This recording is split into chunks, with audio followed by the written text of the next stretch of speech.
Prime Minister's office in the first week of October. So I just want to emphasize at this stage that we have to complete this work by 15th September. And our whole team in DMEO is there to assist you. We will have a quick presentation over next 30 minutes or so, and then we will have an open session for question and answer, and hopefully we'll try to address most of the questions that you have, and then we will have a short closing session and then conclude this webinar. But DMEO will continue to work closely with you and try to extend full support to in this very important exercise. Thank you. With this, I request now my team members to start the presentation. Good morning, everyone. Now coming to this second edition of Data Governance Quality Index exercise. So like the previous round of DGQI, the exercise has two basic aspects to it, which are the competitive objectives and cooperative. In competitive, we can see that the whole questionnaire would in a way would facilitate review and assessment of the data preparedness levels of the data and MI systems within ministries and departments and for all of their schemes.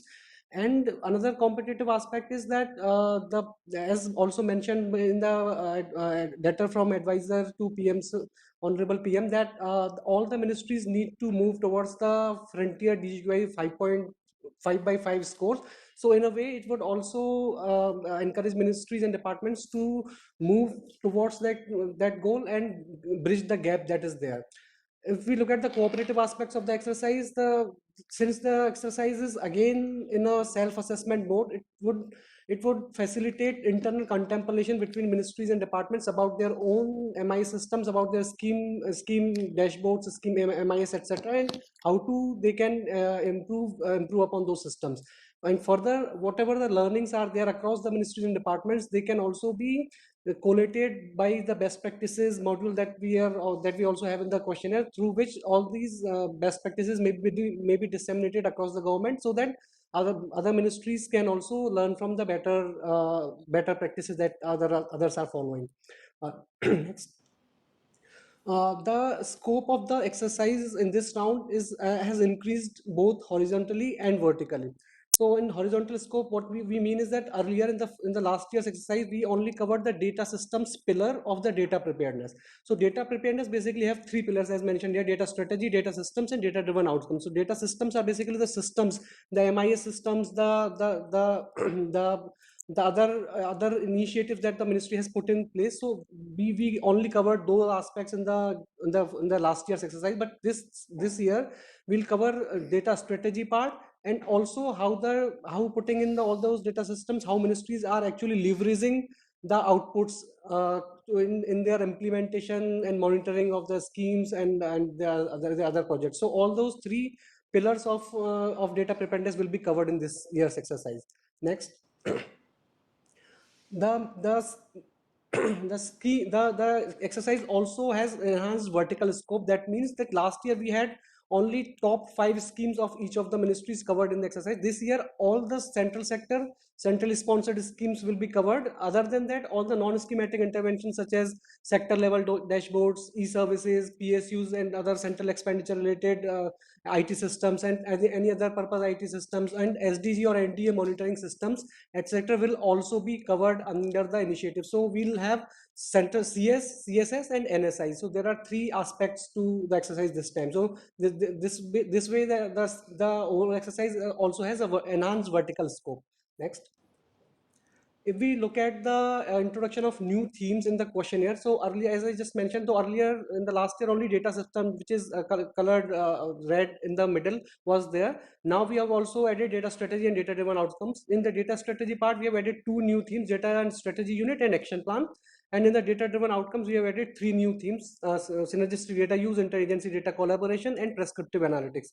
The data systems part also has 1 new theme as data management. So overall, there are 14 new questions in data strategy, 20 new questions in data systems, and 9 new questions in the data driven outcomes. So overall, we can look what we can see from here, that overall number of questions has increased and number of schemes that for which the responses are required from the ministry side has also increased. So this way the overall scope of the exercise has increased.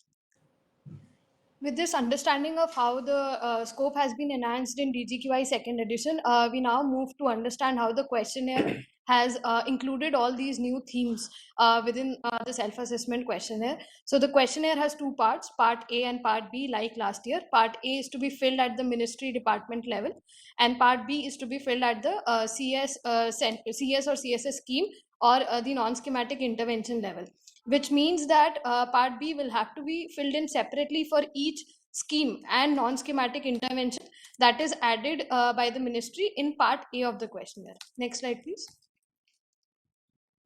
After the questionnaire, we'll now understand how the scoring of the ministries will be based on this responses that are sent to us using this questionnaire. So before we move to the details of the scoring mechanism, we'll quickly explain the principles on the basis of which we have designed this year's scoring mechanism.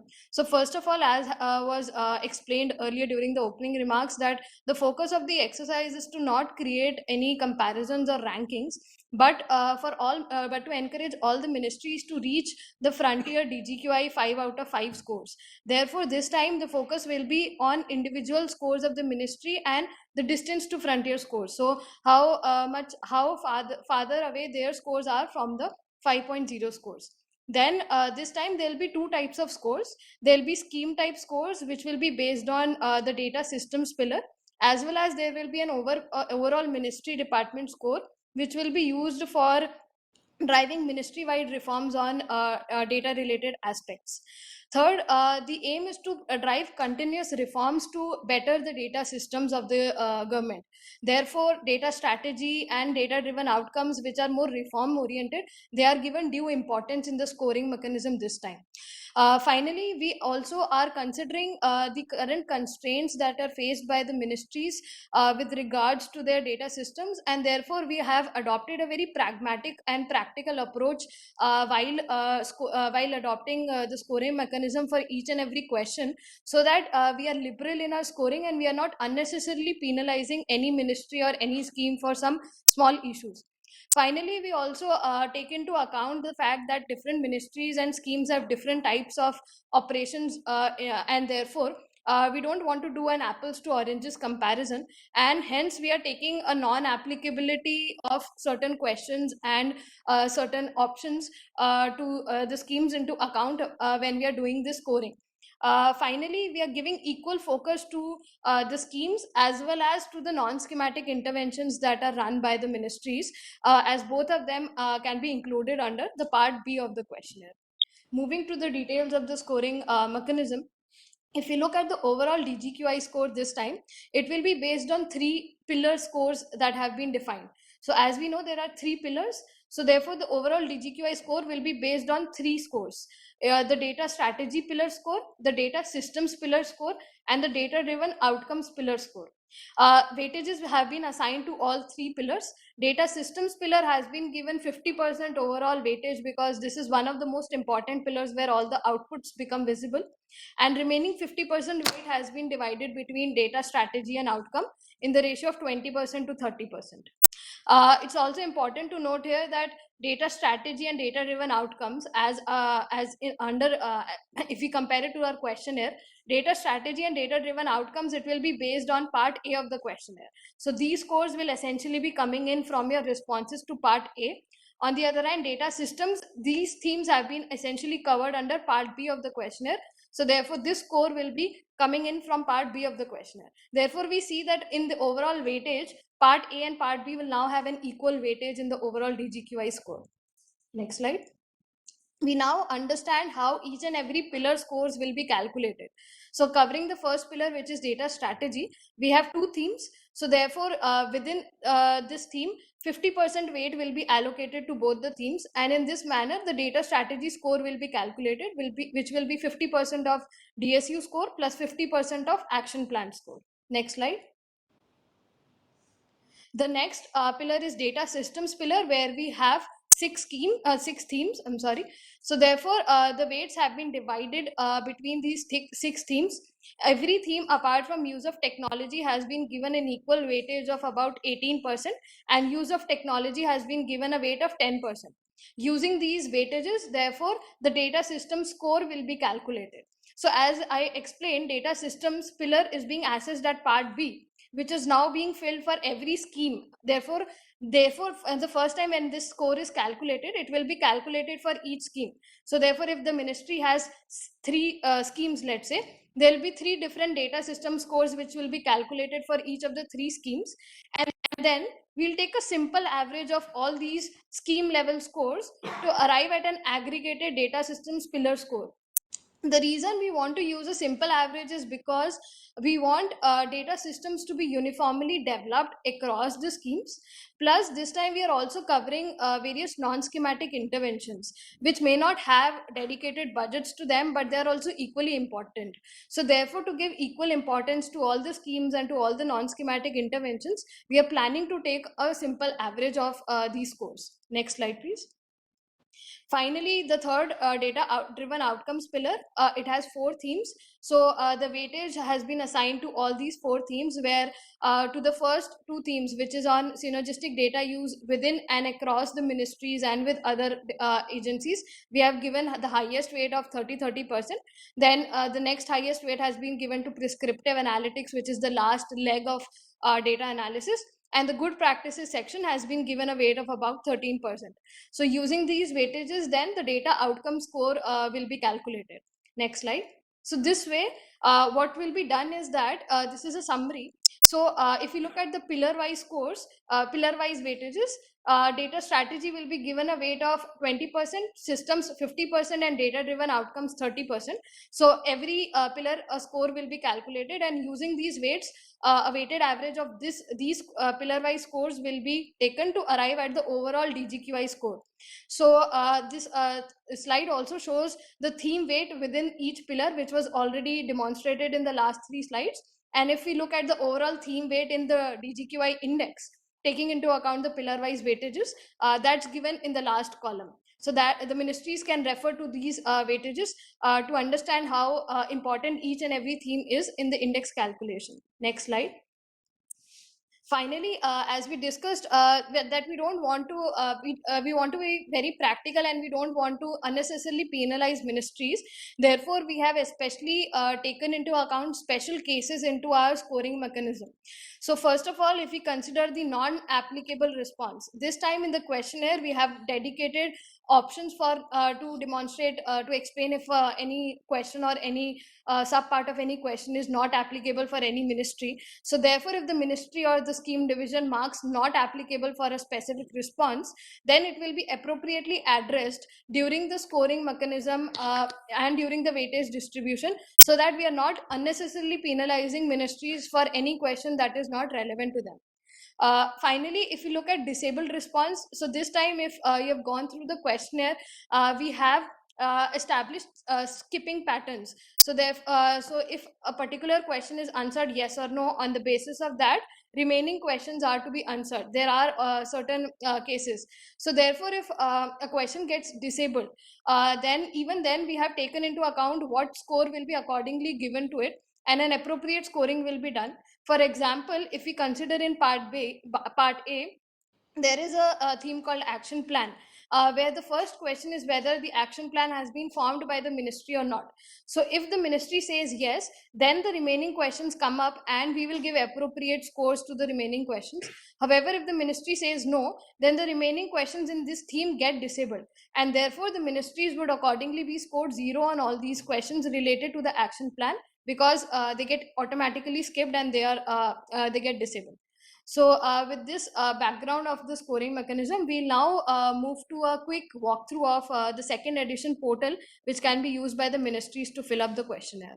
So just while the portal screen is being loaded, we will be sharing this entire methodology along with the document that explains the entire process with all the ministries, and we will be also looking forward to your feedback on the same, based on which the same will be finalized. The This time we will be completely sharing the entire scoring process in continuation with the principles that were mentioned. So it's kind of a open book self-assessment for all the ministries of sorts. So with that, I'll request our team member to start the portal demonstration. In this segment of the presentation, I will explain how to fill and submit the second edition of Data Governance Quality Index, that is the DGQI Self-Assessment Questionnaire, via the DGQI portal. Here I'm going to walk you through the different parts and sections of the questionnaire and how they are to be filled online using the portal. So this is the login page of the DGQI portal, where the ministry departments are requested to feed in their username and password provided by DMEO. This is a one-time password. So I'm just going to use test ID created for this demo.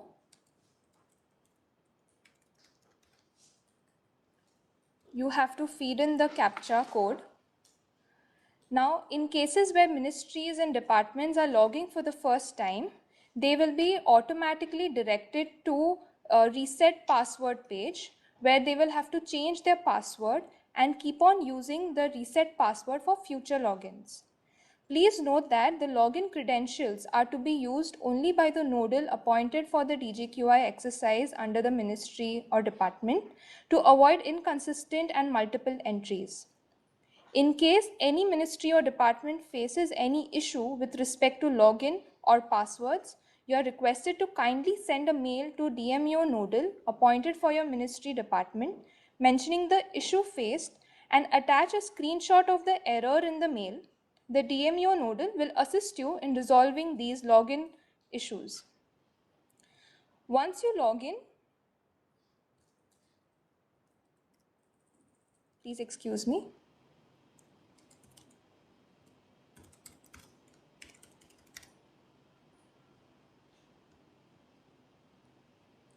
So once you log in, you will be directed to the home page of the DGQI portal. The DGQI portal, the questionnaire is divided into two parts, Part A and Part B. Part A has questions at the ministry department level. Each ministry department is requested to fill up this questionnaire only once at the consolidated level of the ministry department. Now, Part B has questions at the scheme program level.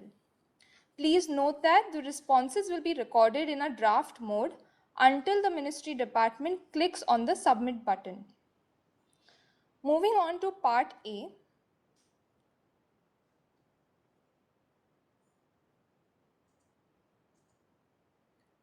Part A of the questionnaire will cover 8 sections. These sections are ministry level background information, data and strategy unit, action plan, data management, synergistic data use within ministry department, interagency data collaboration, prescriptive analytics, and good practices. Under section A, that is background information, the ministry department are supposed to enter the CS and CSS schemes that are covered under the DGQI exercise as per budget document of FY 21-22. If they have any other scheme that is not listed here, you can add it using the add new scheme button. Here we have already created scheme names for the test ID. I'm going to demonstrate how you can add new scheme. You also have to add a short name along with the full name of the scheme. So this will automatically be added onto the portal. Similarly, for non-schematic interventions, the ministry department need to add these using the add new schemes by adding the full name and the short name of the non-schematic intervention. Going further, each section has multiple questions within it which are supposed to be responded by the ministry department. In some cases, there are parent questions and these parent questions have sub-question. Now, the sub-question will appear only after responding to the parent question. For example, in section B, Question 1 has a yes and no option. If the response of the ministry department is yes, the sub questions will automatically be enabled, and the ministry department are supposed to respond to these sub questions. I would like to draw your attention specifically to the section C, that is action plan, where the ministry departments are supposed to enter the action points under the action plan. Question 7 has a table. Here you will have to add the scheme name under the column scheme. The theme, this will be a strategy action theme. Say for example, it is about data generation. You have to mention the action point.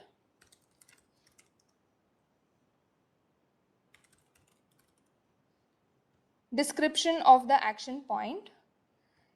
Please note that the ministry department has to enter the expected completion date. They will also have to enter the status, whether it's pending, in progress, or it's completed. And the ministry department can also edit or delete the particular action point.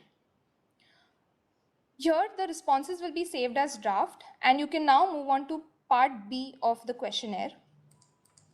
Part B of the questionnaire has questions on the scheme program level. It has 6 sections: data generation, data quality, data analysis, use and dissemination, use of technology, data security and HR capacity, and data management. Here there are multiple questions under each sections, and in some cases there is a parent question, and the sub questions will appear only after responding to the parent question. For example, under section A, question 3, if the response to your question is no, that is on paper only, automatically the sections under the options will be disabled. Similarly, this question 3 is linked to section F of the questionnaire under part B, and if your response is no, this entire section will be disabled. Once the ministry department has filled in the questionnaire, you can save your responses as draft. If you feel there needs any further changes, once finalized, the ministry can submit it. Please note that without submitting the final information, the responses will not be considered. On finalization of the responses, it is very important that the ministry department click on the submit button to finally submit the questionnaire for examination purposes.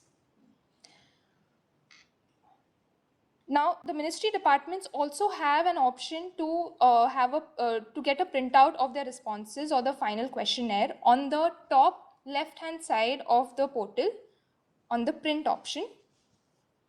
Ministries and departments are encouraged to use this option actively to store their responses. Now, the ministry department also have an option of tracking their responses. This can be done by clicking the index tab on the left top side of the portal. Once you click on the index tab, you will be directed to the home page. On the home page, there are 3 blocks. The first block, that is on the left hand side, you will have information on the total number of schemes that are included under the DGQI exercise. The middle block will have information of all the filled in responses of the schemes. And the third block on the right hand side of the portal will have information of all the pending schemes, that is responses that are yet to be filled of the schemes. You can get more information by clicking under each and every block to find out the name of these schemes. Like you can see here, test, test 2, test 3. In case any ministry department needs information on how to fill the portal, etc., you can click on the resources tab that is there on the left side of the portal.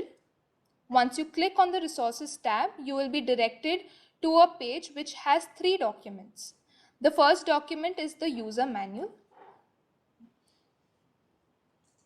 You can see here the user manual has information about the entire exercise, the dashboard overview, what the ministry department needs to do for login, about the home page, explanation on part A, part B, action points, and contact information in case you face any issues.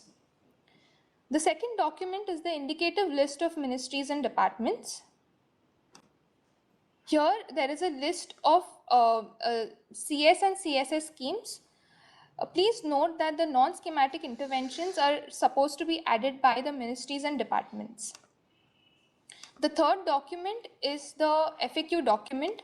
Here all your queries will be answered about the DGQI portal, and it also has information on the resources on capacity building that the ministry department can refer to. We also have videos of the training of this portal uploaded on the DMEO website. My team member Ankit will take you through the DMEO website. Just before explaining the website in detail, I would just like to bring this to the notice of Ministries and Departments that DMEO is also in the process of finalizing a full-fledged dashboard, which would help, which would also visualize the automated scoring of the details for which the surveys would be taken. Scoring on the action point, its tracking, and also it would visualize the progress being made by the respective ministries and departments. And this dashboard would be launched by our Honorable PM on the 25th of December. That is the Good Governance Day. Now moving on to the DMEO website. So being cognizant of the fact that Ministry and Department would need a lot of reference while taking the survey for DGQI. So there's a dedicated page on the website of DMEO. The link for the same has just been shared on the chat of this meeting. So members can also refer to that. So what will happen is there's a section called monitoring on the website, and within that there's our work, which has a dedicated section for DGQI. When you click on the DGQI, it will directly take you to the DGQI page, which would begin with an overview of what DGQI is, what DGQI actually is, what are its objectives and methodologies, and if someone wants to have a recap of what happened last year, so the questionnaire and the methodology is available for reference. And moving on to the DGQI 2.0 section, where all the documents pertaining to DGQI 2.0 is available. So in case some scheme divisions or some officials have not got the action plan, or they want to refer the questionnaire but they are not able to access it directly on their emails, so and they're not able to reach to anyone, so in that case dashboard could be their one place to go. Here, all these titles or the drop downs are hyperlinked with the PDFs, which are also downloadable. For example, if I want, if I want to click know what is the action plan, so I'll click on it, and I'll be directly taken to the annexure where where the details of action plan are mentioned. The same has also been shared over email, but this is here for reference and for downloading also. So similarly, one important section that Ministry Department will find very useful here is the DMEO Ministry and Department nodals. So each Ministry and Department, in case they are facing any issue, they can directly reach out to a dedicated member from DMEO team, the list of which is attached here. So for example, someone from, if someone wants to understand or need any guidance, for example, for Ministry of Ayush or for Consumer Affairs, I am the nodal. So my email ID and mobile number, both are available here. So if there's any kind of communication that needs to happen over email or mobile, all the like DMEO, the entire DMEO team is there to help the Ministry and Departments for this. Additionally, training materials are also there, and most importantly, as Aishwarya was right now explaining about the videos on the different parts of the questionnaire. So there is a sentence that is going on here, which is hyperlinked. So once you click on the click here section, you will be directly taken to the dedicated section on our drive, which just a second, which will explain you about how different sections of the questionnaire can be taken. So for example, I clicked on that link, it is coming right on the front page, and then you'll be popped out to a different dedicated page on the Google Drive. So here there are total of 15 videos, and these 15 videos are also like it begins with a portal walkthrough of what the portal is actually. For example, anyone at the scheme division level or at the ministry department level wants to understand, has to take the survey. So they can just go through different parts of the section of the questionnaire, and they can just also orient themselves through these videos, which we believe will be very helpful in the long run. Moving on to the further part of the presentation. Before we move ahead, just want to clarify that these training videos are also available on DMEO's YouTube channel now. So you can also access these training videos on our YouTube channel, which is Development Monitoring and Evaluation Office, NITI Aayog.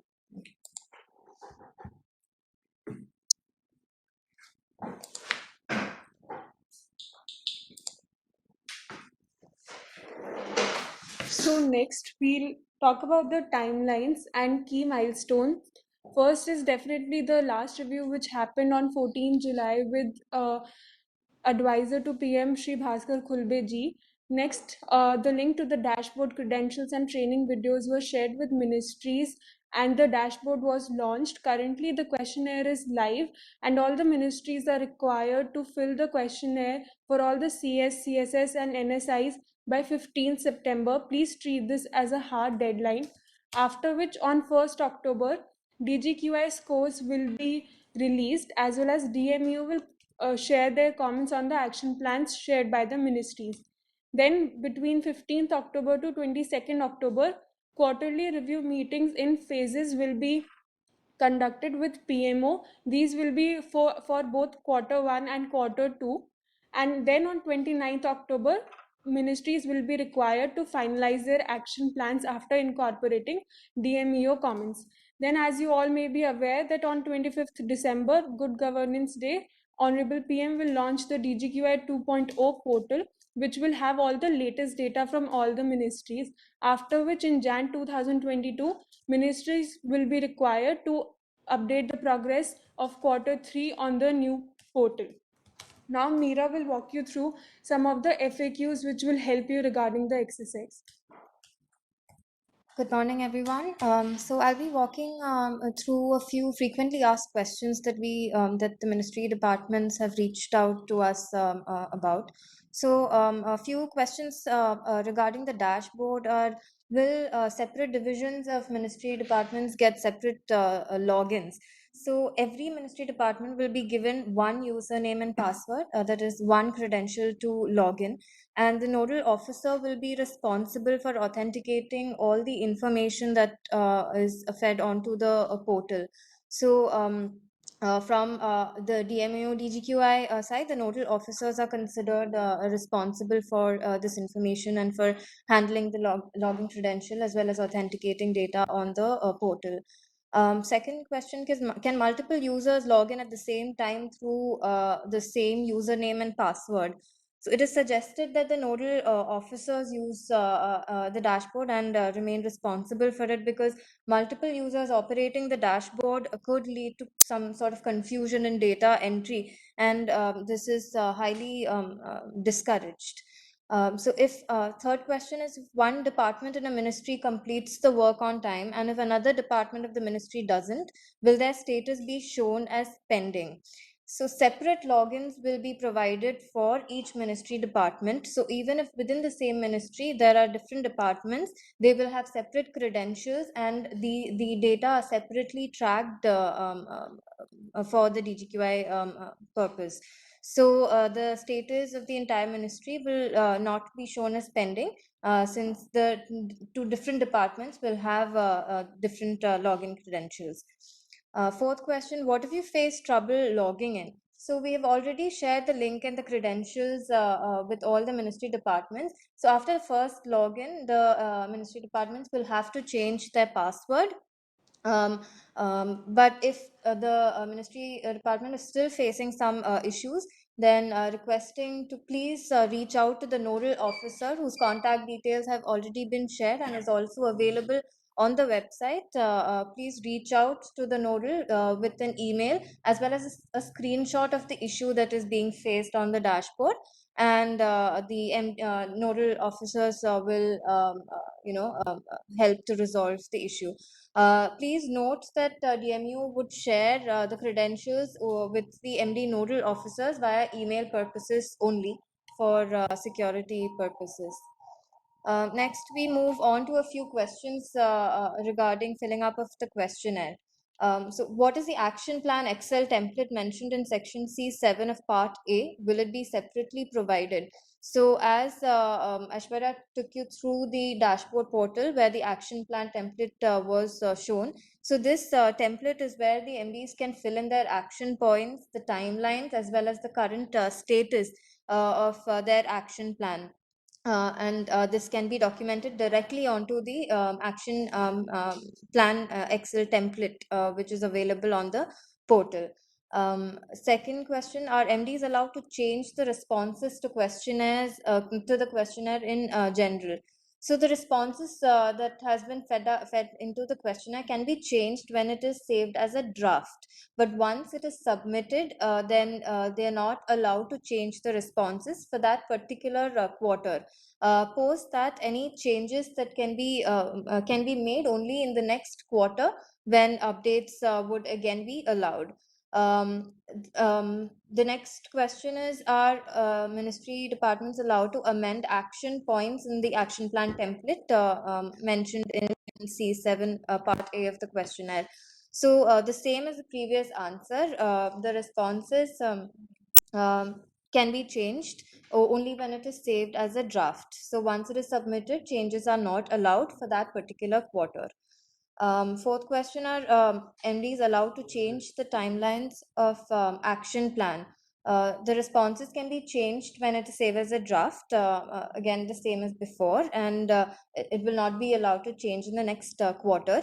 However, in view of the first quarter review with PMO, final chance will be provided to ministry departments where it would be open to edit the timelines.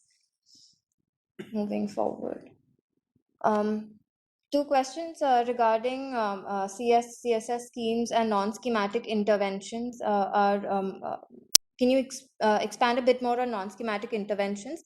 So non-schematic interventions are those interventions which are not the CSS schemes, but other interventions such as sectoral level dashboards. There could be MIS dashboards for tracking SDGs, e-services, etc. These these sort of monitoring systems used by the ministry departments can come under the non-schematic interventions. So these can be included in the DGQI scoring in two ways. If they feel that the NSI is relevant, then in part B questionnaire, it can be, the non-schematic intervention can be included. So for this purpose, they can add NSI to part A in question 4 and subsequently fill up part B of the questionnaire for that particular NSI. Alternatively, if part B is not relevant for the particular NSI, the intervention can also be mentioned and highlighted as a good practice. Next question is, please explain about, sorry, Vaishvi. Yeah. Thank you. Please explain about DGQI 2.0 self-assessment questionnaire. So this has already been covered in the earlier part of the presentation, so I won't be going in depth. However, briefly, part A is to be filled once by each ministry department, whereas part B will have to be filled for each CSS scheme or non-schematic interventions. And both these parts have to be filled in the questionnaire. FAQ on resources, capacity building, and support material. This has already been explained. We've taken through the website and also the portal where all the resources manuals are available. These are also so the website link as well as the contact list of all the DMEO nodal members whom you can reach out to have been already provided and is accessible. We have also conducted many training programs and webinars with the ministries to clarify and to share more information about DGQI. On 5th of March, there was a webinar to explain the role of DSU and action plan. On 29th of June, we had a webinar to explain the terms of reference of DSU and the revised questionnaire. On 14th of July, there was an MD review to review the status of DSU and action plan.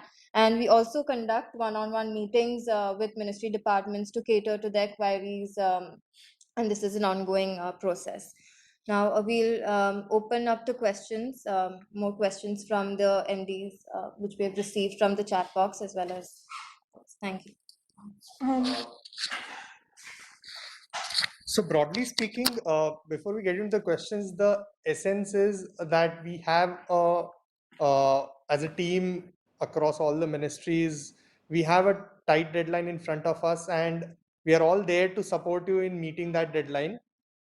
We have been sharing all the resources, putting up all forms of interactions across our team. So kindly use the contact details of the DMEO nodal officers, which has been mentioned on the DMEO website, as was explained by Ankit.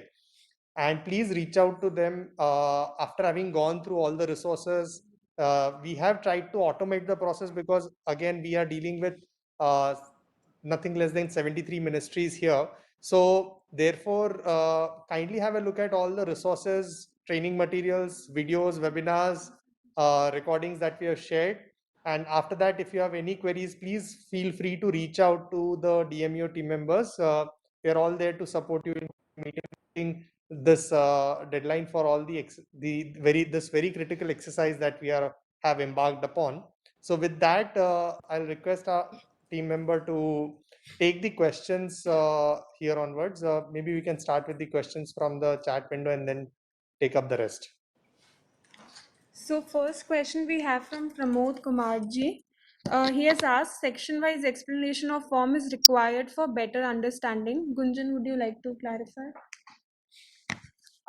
Thank you for the question, sir. So, sir, section-wise explanations on each and every section and theme of the questionnaire, we have tried to provide it via different resources.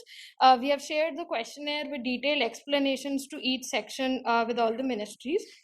We have also prepared the training videos. So each and every video is on a different section, and therefore we would recommend that if you can go through those videos, that will help you to explain, that will help you to understand each and every section in detail. Apart from that, if you have any specific queries, we'll be happy to answer them, sir. Next, we have a question from Dr. Parvinder Maini ji. He cannot see the box add new scheme on the dashboard. Vishnukat, would you like to take it up? Thank you, Dr. Parvinder Maini, for the question. So, sir, we have recently updated the portal also. So, if in case it's the add new scheme box is not visible, you are requested to please delete the cache and then log in again on the portal. It should be visible because it's visible on the main portal that we are having now. In case the issue still persists, please let us know. He's saying that I can see it now. Okay. Next, we have from Ashu Malik ji. In case any scheme is missing from the indicative list of ministries or schemes document, can we add the missing scheme while filling part A? Krishnakant? Thank you, Ashu Malaji, for the question. So, yes, you can, you should, add any scheme which is missing from the indicative list. So the list is, as the name suggests, is indicative in the nature. So whatever schemes, CS and CSS that have been mentioned in the expenditure budget, although all of those are supposed to be included in the exercise. And other than that, I would also like to highlight that all the non-schematic interventions such as e-services, sector level dashboards, and other MIS dashboards that are being maintained by the ministry are also supposed to be added. Next, we have a question from Muruganandam ji. In the data generation.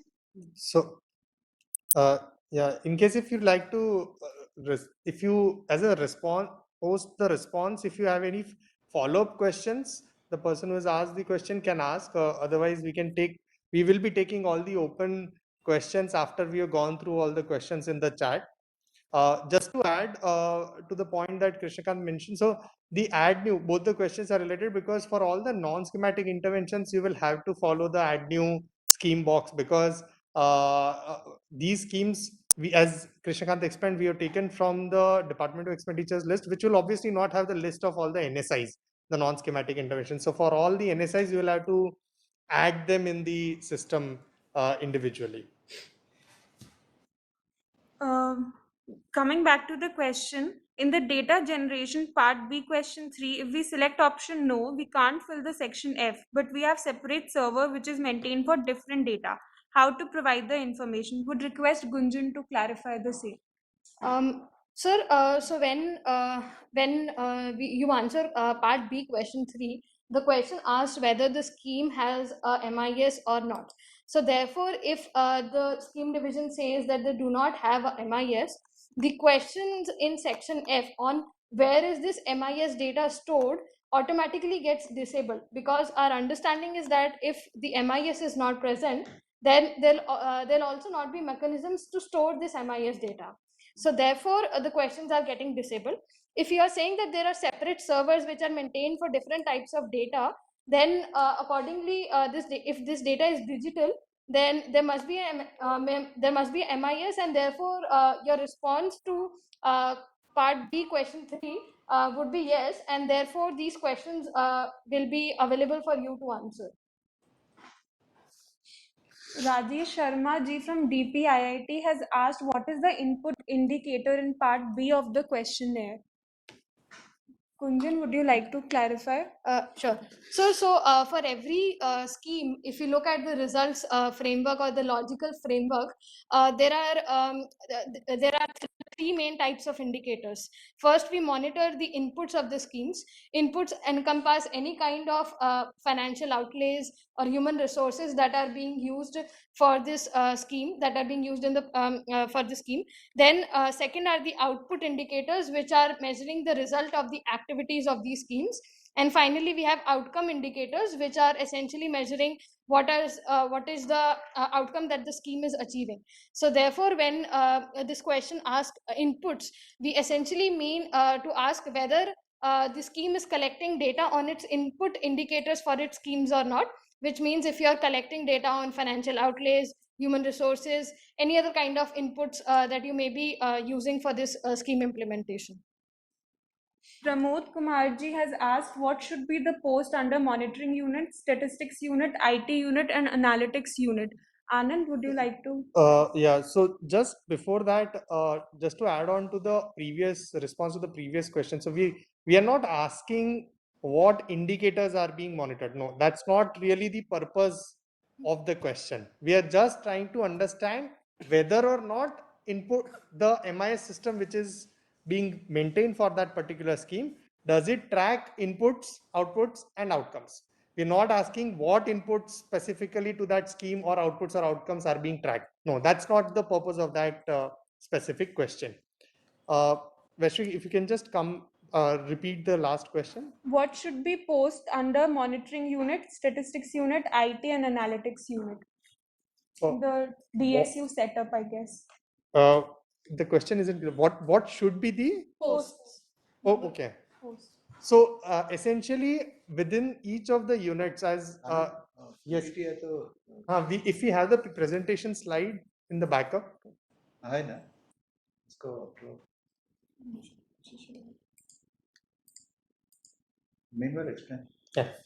So essentially the entire idea of setting up the data and strategy unit was to ensure that we have these individual scheme divisions which are developing and running their own internal admin and MIS systems, which are kind of operating in silos. They have different technological platforms, different data schemas, and often these units do not talk to each other. So the entire idea of setting up and proposing that there has to be a data and strategy unit in each of the ministries was to ensure that these silos get broken. Having said that, it is also important that this exercise of setting up the DSU should not mean that we end up recruiting a lot of people. So it has to be a reorganization of existing human resources within, which is already there. They are already working in individual scheme divisions largely, and whom we are trying to reorganize under a specific unit, wherein the unit will be headed by an additional secretary or a JS level officer, which will report directly to the secretaries. And that is the unit which will kind of cut across these scheme division silos. Now, if you look at this proposed structure for this particular DSU, essentially it has two broad areas. One is the monitoring in the statistics area, and the other one is the technology and the data analytics area. Now, if you look at the monitoring and the statistics area, we are proposing that it has to be headed by a director or in equivalent terms, if you look at it from the laboratory system, a specialist level people with at least 10 to 12 years of experience in that particular domain. And within that particular unit, there should further be two subunits, the monitoring subunit and the statistical subunit. Essentially, the role of the monitoring unit will be to ensure that various monitoring exercises that the ministry is undertaking, either for its own internal learning or as a part of adherence to some external mandate within the government of India. Let's say we have the output monitoring exercise. Then similarly, there are monitoring exercises at the level of the empowered group of secretaries. So to unify, understand, identify the data requirements of these units and then bring them together. So it has to have people like who are specifically focused on monitoring. And we are proposing that there can be two levels, monitoring lead and then an analyst. Similarly, the statistical unit, we already have a statistical unit in a lot of ministries, and that is what we are saying should be linked, because it essentially looks at what are the data requirements of the ministry, what are the current systems in place to measure them, and then what are the gaps, and then liaison it wherever required with the Ministry of Statistics to ensure that we have a coherent statistical approach towards measuring these various administrative requirements, or let's say indicators for that matter. Then the other side, as you can see, we have the technology and the data analytics unit, and within that we are saying there has to be a set of people from technology backgrounds as well as data analytical backgrounds. We propose the positions here, but the ministries are free to give them any nomenclature that they would like. Idea really is to give an indicative structure. As a part of this exercise, we are envisioning that the statistical unit and the technology unit would largely be staffed from the existing resources in the ministries. As far as monitoring is concerned, that's also largely going to be staffed from some of the existing capabilities within the ministries. Partly in the technology area and in statistical area, we might be required to take in some additional manpower, but by and large, it will come in from the ministry existing unit scheme divisions. The analytics unit is where we envision that significant staffing will have to be done from external skills, bringing in external skills, and that is what we have proposed as well. So I hope that answers the question in the sense what is the proposed structure, why we have kept it the way we have, and what is the proposed set of positions, and where do we kind of staff it from. Next, Adarsh Saiwalji is asking if sub-dimension of a dimension is fulfilled, then full score can be claimed. Gunjan? Sir, so if we correctly understand, I think you're referring to the theme, and subdimension refers to the questions, different set of questions within each theme. So we have adopted a liberal scoring policy, sir, and accordingly, this would vary from section to section, or I would say dimension to dimension and theme to theme.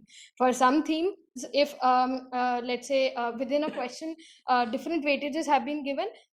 So let's say if some of the options have been selected, then full scores are given. On the other hand, for certain questions, it is important that all the options are selected to get a full score. So this would vary theme to theme, and we would be sharing the methodology document with all the ministries transparently very soon. So we would request you to go through the same, and then if you have any specific queries or feedback there, we'd be happy to take that up. Next, JVP NIHE is asking if within a scheme the data are being generated at different scale, admin level and case-to-case basis, they are geotagged and some are not. So how we should fill the overall response of the scheme where the data representation varies across different sectors? Anand, would you like to clarify? Right. So broadly speaking, if that technology or that particular mode of data collection, IT-enabled mode of data collection is being used within that particular scheme. Now, we understand that a scheme has subcomponents, and subcomponents may be targeted towards different beneficiary groups or sectors, as is the case in this particular question. But the question has a very simple thing, that if that particular technology is used, the answer to that should be yes, and we will consider that as the usage of being technology wherever it is applicable and give it full marks. Srikanji from Labour and Employment Ministry wants to know if it's possible to upload details in bits and pieces as and when each gets completed. Krishnakant? Thank you, Shekhanji, for the question. So regarding providing the information on the portal, so the information can be provided in bits and pieces. So you are requested to use the save draft feature and provide information for as many questions as you have the responses at that particular time, and use the submit button only when the whole questionnaire with both part A's and part B has been completed. So this is one thing. There's another question very similar to this. So regarding whether the part A needs to be submitted before going to part B. So that is not necessary. Part A and part B can be filled simultaneously. However, it is recommended and encouraged that the ministry should ideally fill the part A first, so that the whole ministry level information is there, and then part B can be filled later on, where the different schemes and NSIs related information can be filled in. Thank you. Rajesh Sharma ji from DPIIT has asked, can we see the score of each scheme and non-scheme at the draft stage of submission? Krishnakant? uh, at the draft stage of submission for in this particular portal that we are using as of now, this feature is not there. So in this at this current stage, what we'll be doing is once the ministries and departments have submitted their responses, then only we'll calculate the scores on the basis of the methodology that we shared in the presentation also today. So this will be done in the current round. However, in the dashboard that will be inaugurated by Honorable PM on 25th December, which will be a much more which will be dashboard with much higher features. That dashboard will actually provide you information on the current DGQI score as whenever the ministry is filling in information. So a live calculation will be there, but it won't be available in the current exercise, like in this round. Then Ajit Kotia ji requires a clarification. He has asked whether DMEO is providing separate ID password for each scheme for filling part B or not. Thank you, Ajit Kotiaji, for the question. So, as I just mentioned, in this round, this portal is not having those features. So, as of now, for each of the ministry and department, we'll have just one login ID. And when the ministry logs in on the portal, so they are requested to change the password. Now the ministry is supposed to establish a system within the ministry that all the scheme divisions or all the people who are supposed to fill in information in part A or part B, that everyone knows what's the updated password. So the password should remain within the ministry and it should be known to all. So this may so happen that once the first person who uses the portal may change the password, and the other person who's now logging in using the credentials that we provided, those credentials will not work because the first person who used the portal has already changed the password. So it's requested that ministry establishes a system within itself, so this information regarding updation of password or can be passed on confidentially. Secondly, I'd also like to highlight that in the final dashboard that we'll be launching later in December, that dashboard will have several user ID and passwords for the ministries and departments. So in that case, for each of the ministry division or for each of the person who will be filling on information, separate user IDs and passwords will be provided, but that feature is not available in the current dashboard. Rajesh Sharma ji has asked whether selection of NA means zero score or not applicability in score. Gunjan? Sir, whenever ministry selects NA, they will surely not be scored 0, because we do not want to unnecessarily penalize ministries for options or questions that are not relevant to them. We'll be appropriately distributing the weight of the question or addressing it in the scoring mechanism by giving them full scores. So all these details will be detailed out question wise in the methodology documentation that we'll be sharing with all the ministries. Rajesh Puri ji from DPE has asked that certain questions in part A, for them the responses to those questions is NA, but options are only yes and no. what we should do? Gunjan? Sir, we have noted down the questions that you have mentioned: Part A, Question B, 3, Question D, G, F1, G1, and so on and so forth. Sir, so we have actually, if you see closely, these questions are related to the data and strategy unit, data management, and prescriptive analytics.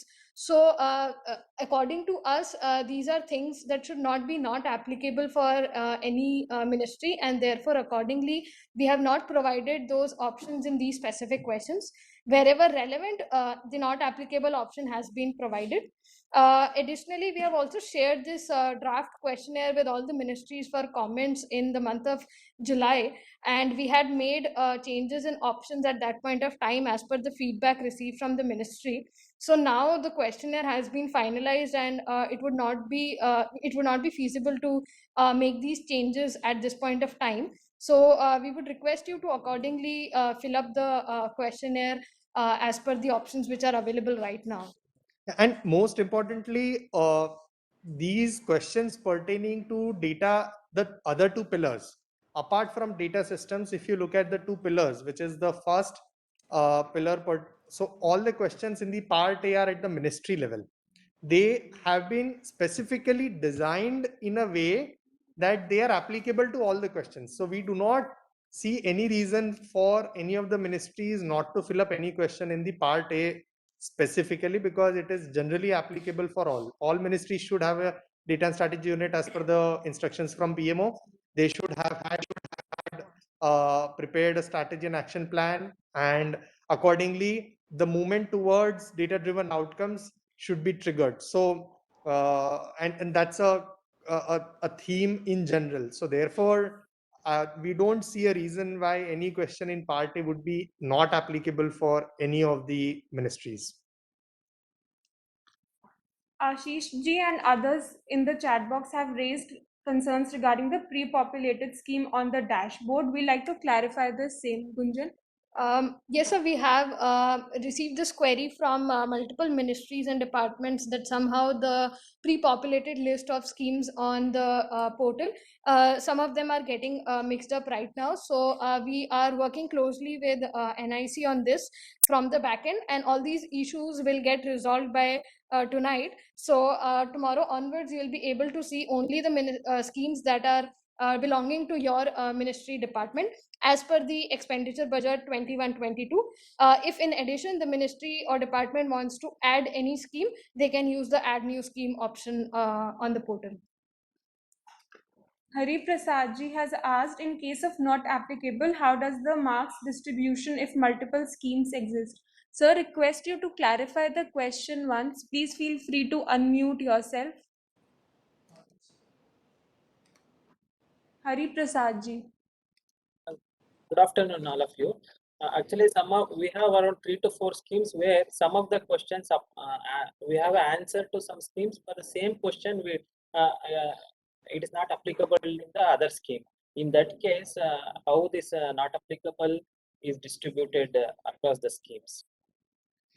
So so as it was explained earlier as well, Hari Prasad ji, that we really do not want to be unfair in cases where the schemes of a certain question for a particular scheme is not applicable. So the way we foresee that this particular point will be addressed, and it was explained earlier as well, is that within that particular theme, in case if a question is not applicable for a specific scheme, the weightage of that particular question for that particular scheme will be redistributed to rest of the questions, but within that theme, because the relative weightage of the theme in the overall index should not change, because that is something which is sacrosanct across the scores for all the schemes and all the ministries. But because a particular question within that theme is not applicable to a particular scheme, we will redistribute that weightage within the theme. So that way we address the fact that scheme-wise non-applicability has been taken care of, and at the same time it also does not become unfair to that particular scheme. Hope that answers the question. But still, I have one doubt, sir. But ultimately, the score is given to the department, and right under all considering all the schemes together. Right. So as you would have seen, we have individual scheme-wise scores for the second pillar, which is data systems. Now, when for a specific scheme, if we have handled the problem of non-applicability for a certain scheme, if you agree to that based on what we said just before, then after that, what gets calculated as an index thereafter is based on individual scheme level scores for the data systems pillar. And therefore, henceforth, when we calculate the overall DGQI score from individual scheme level scores, it will not be a problem.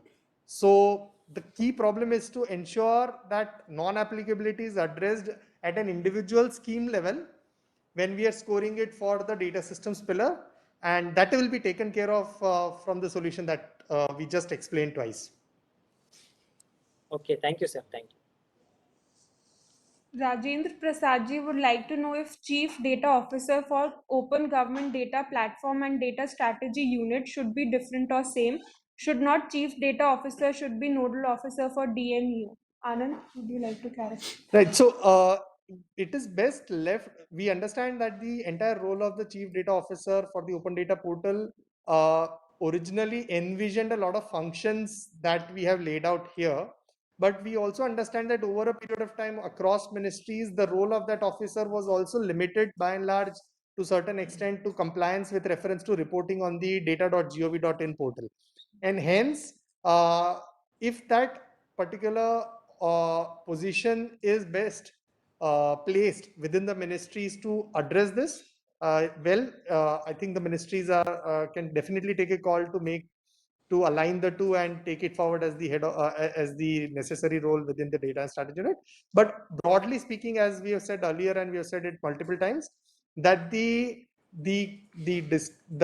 discretion of internal structure of the data and strategy unit and who should be heading in it, how it should be structured, is best left to the understanding of the ministries, because they have best understanding of their own internal scheme divisions and their internal IT systems. So what we have given is an indicative structure to be adhered to. Hope that answers the question. Anil Pruthiji has asked how to fill up column 3 of part A data generation considering that MIS is under development. Sir, right now the question asks whether the MIS is developed or not, and there are two options, yes or no. So because DGQI is an as-is assessment and right now the MIS is not present, you can mark it as no. And as and when the MIS will get developed and it starts functioning based on the quarterly updates that when the portal will be opened up, at that point of time, the ministry can update it as yes and fill up the remaining questions pertaining to the MIS, which will then get adequately addressed in the DGQI scores at that point of time. So this is a continuous exercise where the ministry has to continuously give updates every quarter. So as and when the MIS gets developed, we would suggest that at that stage, the ministry can accordingly fill it up as yes. Till then, it can fill it up as no. And I think this is a very important question, because we have to look at the entire DGQI exercise as a 7-quarter exercise here onwards. And since right here onwards, we are also including all the schemes, as there will be a number of initiatives which will be triggered because of this exercise across ministries. So in cases where there are no MIS, the scheme divisions might start building one. In certain cases, if the MIS is there, they will start increasing the granularity. So these are precisely the kind of changes that the DGQI exercise is intended to trigger. And you will see that as and when these MIS systems are built and they're matured, the scores of the ministry on the DGQI will improve, and eventually, as we are all targeting, will reach 5 out of 5 by December 2022. Just to add to the point Gunjan and Anand said, so regarding updation of these systems, as Anand just said, that it's a 7-quarter exercise and it's a continuous exercise. So in fact, what you can do, and that in case it's under development, you should ideally mention it in the action points. that the MIS for this particular scheme is under preparation, and the expected completion date is, say for example, January 2022. So that way your progress can also be incorporated in that particular item, and since action points will also be reviewed quarterly at the PMO level, so you can also explain your current status at that place. Next, Ministry of Power would like to clarify what is the purpose of the percentages in DSU Part A. Sir, if you have correctly understood your question, I think you're referring to question 4 in part A, where we have asked for percentages of posts filled up.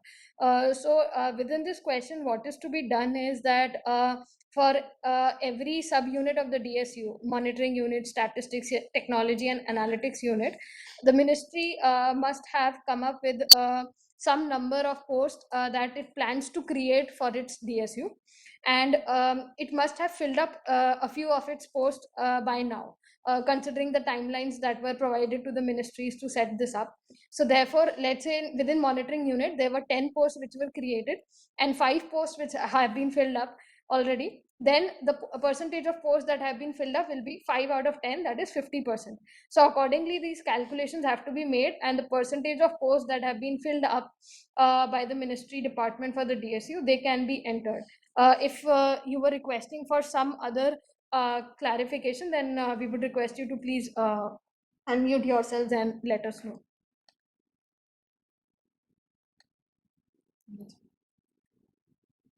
Then Ministry of Railways is asking for ministries such as Railways, the entire organization is looked at a common non-schematic intervention. Can we fill up Part B as a single non-schematic intervention, which is computerization of railways? Anand, would you like to clarify? So, thank you for the question. Actually, when you talk about non-schematic intervention, so as we know, in case of railways, there are specific division. Earlier they were used to be division budget heads for the rail budget, but those are now being counted as central sector schemes. So we have the new lines, gauge conversion, and so on and so forth. So for them, we will count them as schemes. And a lot of IT initiatives which are being driven in railways under those specific budget heads can be counted as central sector scheme and schematic interventions. For aspects like the e-ticketing system or the computerization elements, they can definitely be counted as non-schematic intervention. However, we would request that the non-schematic interventions, because railways has undertaken a lot of IT upgradations within the non-schematic elements as well. So if it's better if you provide us granular information, as granular as possible, by breaking them down for different non-schematic IT interventions, because that can only add to the richness of the reporting and the subsequent scores. We have received a couple of questions and suggestions regarding the credentials. So we'd like to inform that the login credentials to the DGQI dashboard has been shared with all the ministries, and the same credentials will be used for both Part A and Part B. We have a question from Amit Kumarji. If we add new scheme in Part A and save it as draft, then would it be reflected in Part B as in the drop-down menu, or does it need to be saved in Part A for it to be reflected in Part B? Krishnakant, would you like to clarify? Sir, you can mention the scheme's name in Part A. However, it's not contingent that whether you mention it in Part A, so it would be reflected in Part B or not. So in Part B, we have already have an auto-populated list of schemes. So you can also take it from you can also select the schemes for which you are providing information from the drop-down menu. Just one second. I think the specific question is if they add a new scheme in Part A using the tab, then do they need to submit also? Okay, and sir, if you are if you are adding new scheme by using add new scheme tab, then yes, then also yes, the scheme would be visible in Part B for filling in the detailed information. Ravi Gupta ji is asking, is there any standard data archival policy which is being proposed by DGQI? Anand, would you like to clarify? At this point in time, all the current norms which are being followed with reference to data archival, especially as laid out by NIC or NICSI, is what we are talking about when we say data archival. There is no specific policy that DGQI is advocating at this point in time. Dr. Preeti Madan has asked, are we required to share MIS credentials in question number 3? Gunjan? Ma'am, we have requested for the credentials in question 3 of part B. You're right, but the question is not mandatory. But it is encouraged that if ministries and departments can share credentials to their MIS with us, if the MIS is not in public domain, it would be helpful for us, and we would not be using it for any other unintended purposes outside the government, and it will not be shared outside the government. So it is encouraged, but if it is considered by the ministry that they would not like to share the credentials to their MIS due to some data privacy concerns, then you're free to not share your credentials. It's not a mandatory question. Devashish Bhardwaj has asked, for Department of Youth Affairs, there is no in-house technical experts for the DSU. From where can we recruit right persons from the market? Is there any impaneled agency? Anand? So on the skill sets part and staffing of the DSU, we had a detailed webinar, but the broad mandate that we have is essentially we are saying that the ministries and the departments have various avenues for recruiting the skills. Now, we have, in fact, we have also circulated a potential models for capacity building of the DSU, wherein there are multiple alternatives that the ministry can undertake. One being the process of the fact that we have the option of going by the flexi-pool as the NITI Aayog does, wherein you can have recruitments both from within the government as well as from outside through flexible recruitments, and you can refer to those guidelines as they are available on the NITI Aayog website. So that is one way of recruiting talent for this particular exercise. Secondly, there is also an option for all the ministries and the departments to get in touch with NICSI, which provides a streamlined process for staffing of technical experts, especially with IT and similar backgrounds. So that is another alternative which is available with all the ministries as well.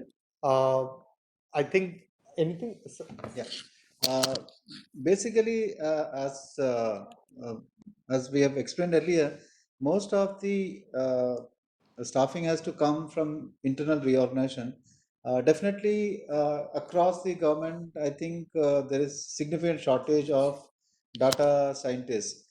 Basically, once we start connecting the data sets within the ministry and then connecting the data sets from outside the ministry and maybe private sector and other related data, then we are talking about large big data analyticals, machine learning, AI, where I think the data sciences start coming in. The data sciences is all about convergence of econometrics, economics, statistics, mathematical modeling, and also data managing large data sets. So this is what any cutting edge organization now does, whether it's Google or Apple. So this is where the real value starts coming in.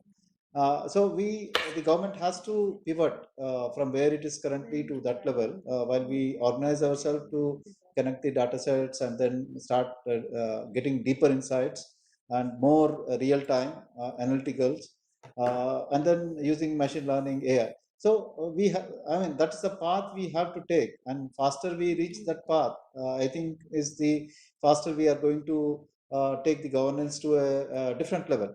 So this whole data and strategy unit about it, and it's we are not looking for overall overwhelming changes in next few months, but I think it's we need to do it in a stepwise manner. So the real manpower, I mean, the skill professionals are required on the data sciences side. So what are the different avenues that you have? What we normally do in NITI Aayog is we use the professional fees head to hire consultants.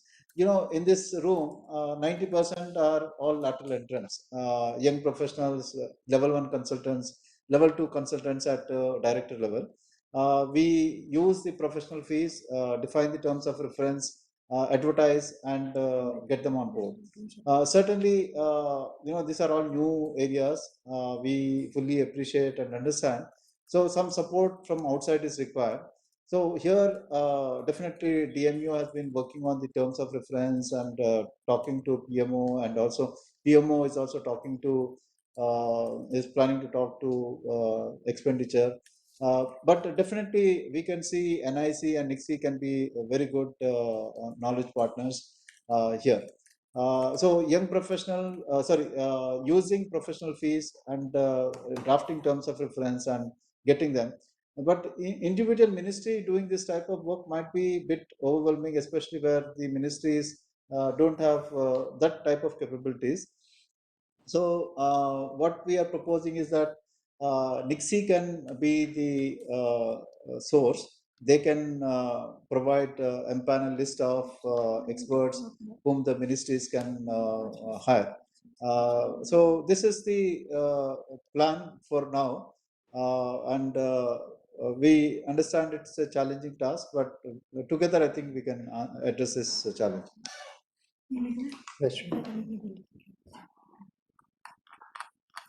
Next question is from Pramod Kumarji, who's the head of the DSU. There are 4 options, that is AS, JS, director, below director. If the designation is other than that, then what is the solution? Gunjan? Sir, so according to the options, it is AS or equivalent, JS or equivalent. Just wanted to clarify that. But if you can also clarify if we have missed any other designation by unmuting yourself, what specific problem you are facing, then we can accordingly modify it.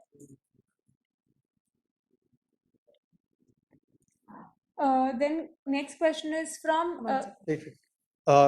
Pramodji, would you like to specifically mention the problem that you're facing?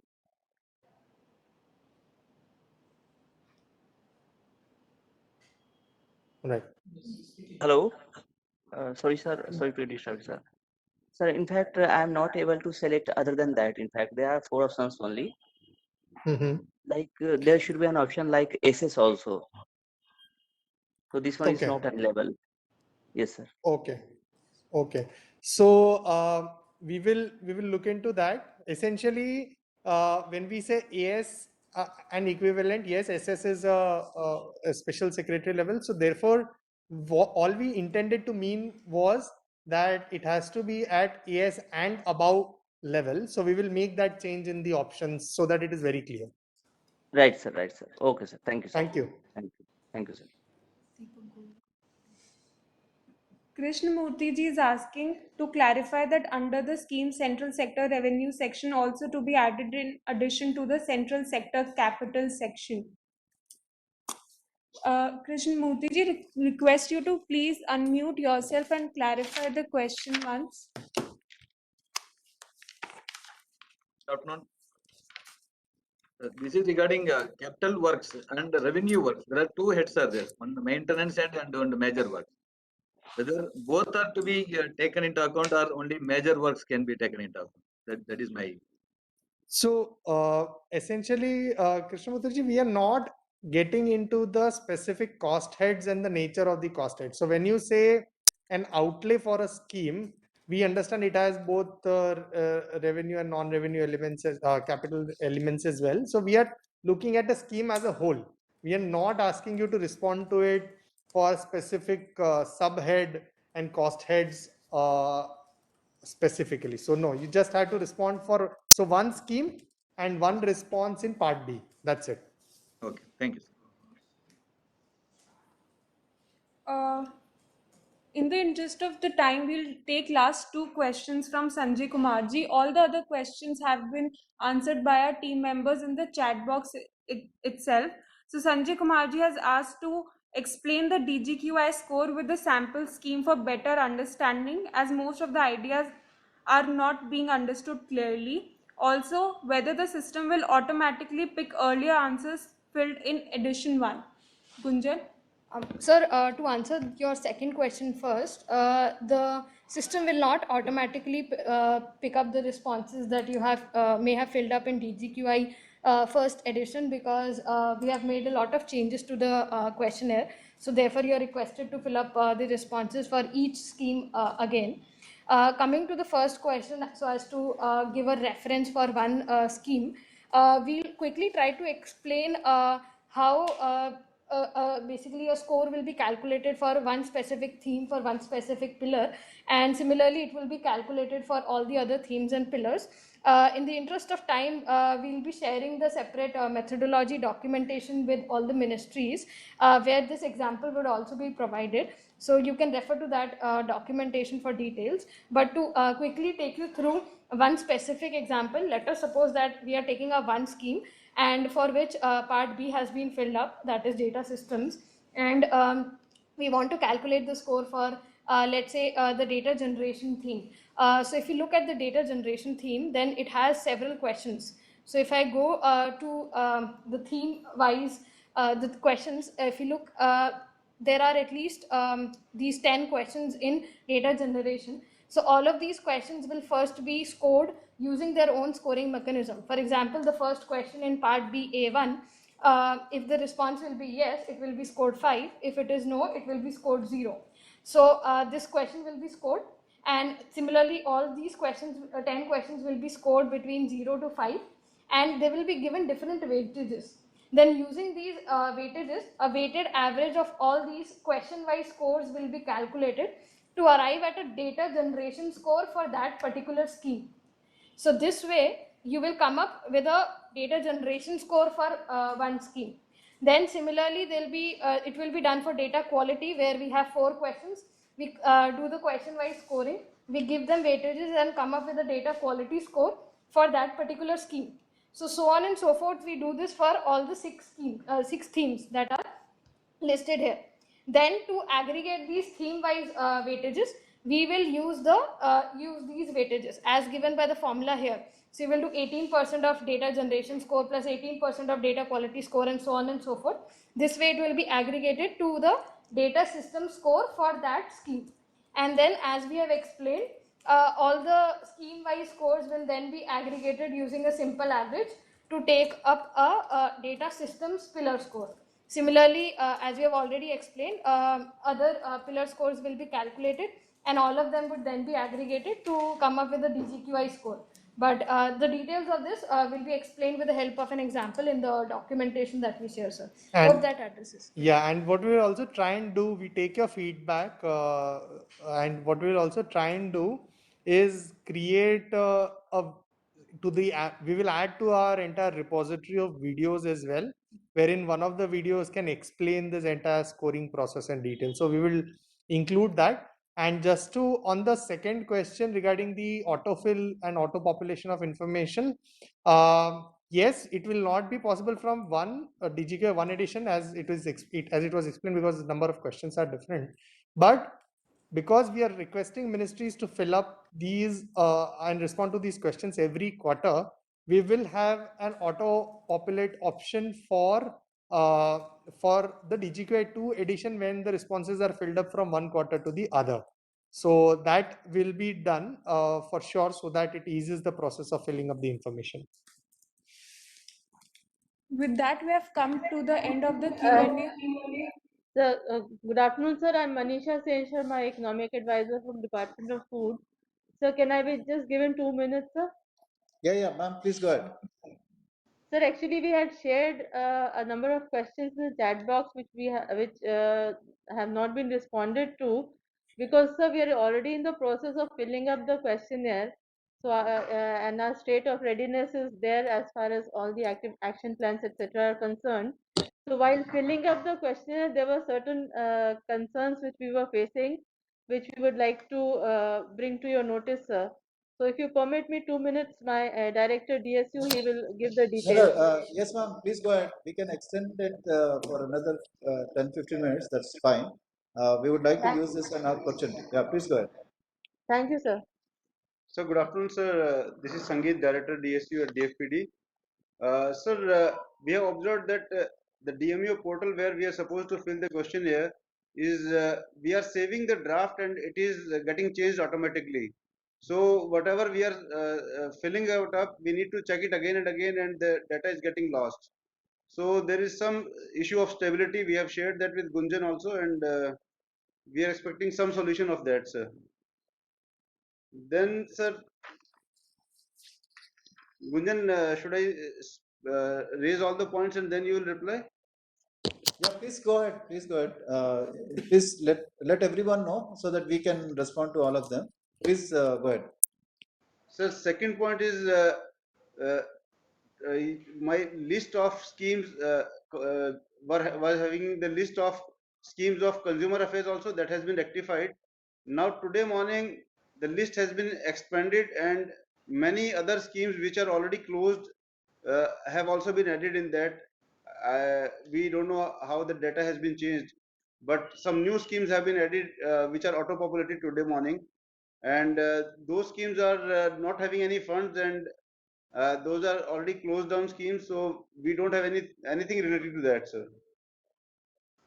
Okay, maybe we can respond individually. One, thank you for updating us on the stability of the platform. We have NIC colleagues also here, so we will try to address them definitely. Anand, would you like to take? Yeah. So on the in fact, regarding the stability part, we have received your comments. Yeah, we have been working on that, and as it was mentioned during the presentation as well, we are anticipating that because we have done a exhaustive smoke testing yesterday night, and today as well we are continuing to do that, so that we are pretty sure of such concerns, and this will be, I'm sure you will not be facing this issue from tomorrow onwards. Also, our NIC team is here as well, which has been working the entire night yesterday to get this addressed, sir. So rest assured that will be taken care of.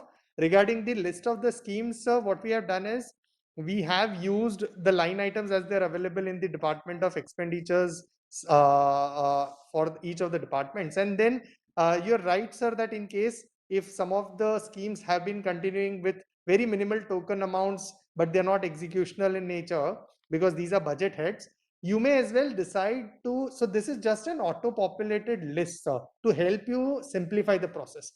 If, for example, for certain schemes where they are token amounts or they have closed, if you do not respond, we will not take those into consideration as well, because we will also be doing at a back end an exercise when we are doing the scoring process. We will be matching the list for which the responses have been received and not received with the budget heads, and where we do realize that if the scheme has 0.01 crore token amount or such similar cases, we will obviously not be considering them as a part of the scoring process.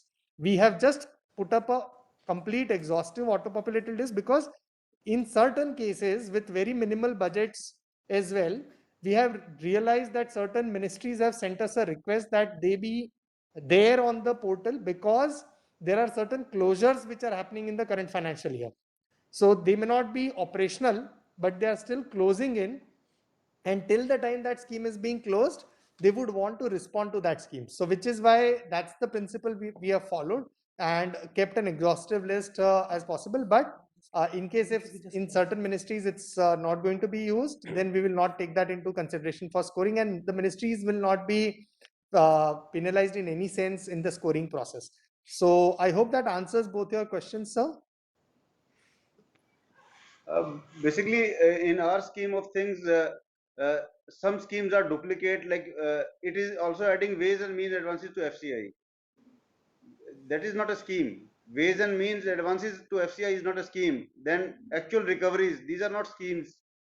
These might be this budget heads, but we can't fill the questionnaire for these things. No, we completely understand, sir, and which is why, as we said, this list is populated from budget heads to ensure exhaustiveness and support. ministries, but we will obviously not take them into consideration the scoring process. Yes, sir. And just to add to what Anand is mentioning, if you can let us know these list of schemes for which the exercise will not be relevant, and hence you would like to exclude them from DGQI, apart from the back-end exercise that we will be undertaking towards the end, if you can also send us this list of schemes along with the reasons for why you feel that the questionnaire cannot be filled for these schemes. If you send us a written communication for these schemes to get excluded, it will help us in the matching later on, and so that the ministry is not unnecessarily penalized for any kind of discrepancies there. So would request a written clarification on that, sir. We'll do that. And lastly, I would request if we can have one-to-one meeting on some other issues, since we have crunch of time. So I will not bother the whole gathering for these small issues. Yeah, on this, thank you very much. On this, my team has already presented. We have a nodal officer from DMEO mapped for each and every ministry, and we have had internal training programs. So each and every staff of DMEO are very well equipped to come and discuss with you and to help you and take you through the whole process. So we would definitely encourage our staff to have one-to-one meeting. And if there are more complicated issues, they can always be escalated to our level. We'll be more than happy to sit across with our ministry department colleagues in this very important exercise. Thank you. Thank you very much, sir.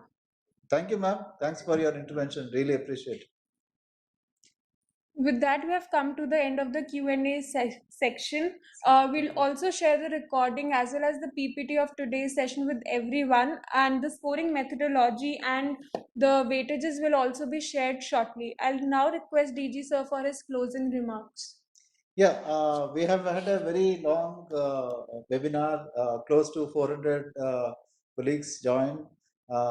I know that you have many other tasks to do. And also this whole questionnaire is also quite complex, and but it's a very important exercise for all of us.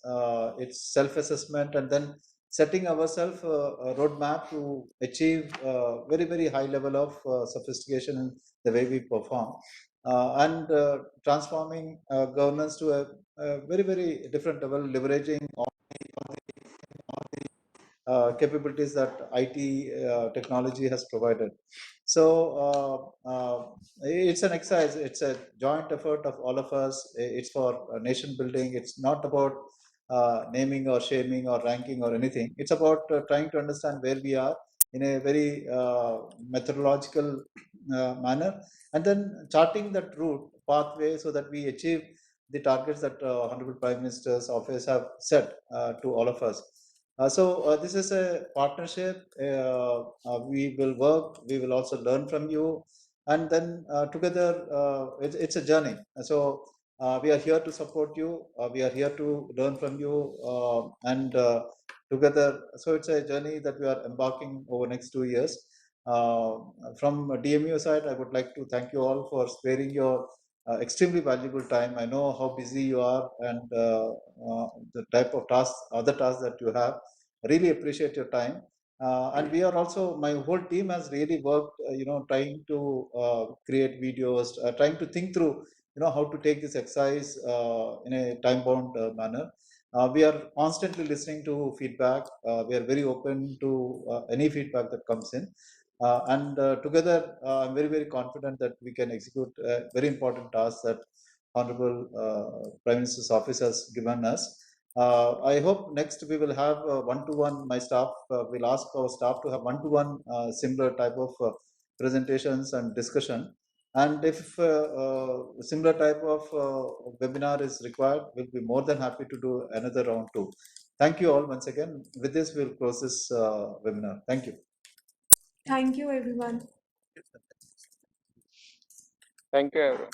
Thank you, sir. Thank you. Thank you, sir.